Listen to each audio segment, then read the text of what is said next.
ബാവലിപ്പുഴയെക്കുറിച്ചുള്ള വളരെ ചെറിയൊരു വീഡിയോ ക്ലിപ്പാണിത്. ബാവലിപ്പുഴയെക്കുറിച്ച് നിങ്ങളോട് രണ്ട് വാക്ക് പറയട്ടെ. ദക്ഷിണകാശി എന്നറിയപ്പെടുന്ന കൊട്ടിയൂർ ക്ഷേത്രത്തിന് അഥവാ ദക്ഷൻ്റെ സന്നിധിക്ക് ചുറ്റിലുമായി ഒഴുകുന്ന ബാവലി വളപട്ടണം പുഴയുടെ കൈവഴിയാണ്.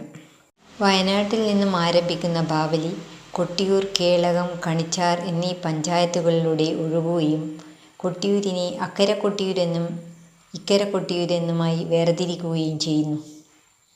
അക്കരെ കൊട്ടിയൂരിൽ നമ്മൾ പ്രദക്ഷിണം വെക്കുന്നത് ബാവലിയിലാണ്. കൊട്ടിയൂർ വൈശാഖ മഹോത്സവത്തിന് ദക്ഷൻ്റെ സന്നിധിയെ പ്രദക്ഷിണം ചെയ്ത ഒരു തീർത്ഥാടകനോടും ബാവലിയുടെ മനോഹാരിതയെക്കുറിച്ച് പറയേണ്ടതില്ല. കൊട്ടിയൂരിലുള്ള ക്ഷേത്ര പ്രദക്ഷിണത്തിന് മുമ്പ് തന്നെ നമുക്ക് ബാവലിയുടെ സൗന്ദര്യം മാത്രമല്ല കാണാൻ സാധിക്കുക, അതായത് മനുഷ്യനും പ്രകൃതിയും തമ്മിലുള്ള ആ കൂടിച്ചേരലുകളുടെ ആ ലയനത്തിൻ്റെ ആത്മനിർവൃതിയുടെ സൗന്ദര്യബോധം കൂടി നമുക്ക് അവിടെ കണ്ടെത്താൻ സാധിക്കും എന്നുള്ളത് വളരെ രസകരമായ ഒരു കാഴ്ചയാണ്.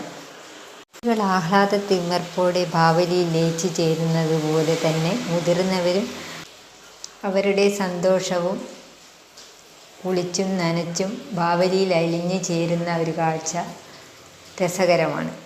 വൈശാഖ മഹോത്സവത്തിൽ പങ്കെടുക്കുന്ന ഓരോ തീർത്ഥാടകനും, അതായത് മനുഷ്യനും പ്രകൃതിയും തമ്മിലുള്ള ആ ഒരു ലയനത്തിൻ്റെ ഒരു തീരമായി ബാവലിയെ നമുക്ക് കാണാവുന്നതാണ്.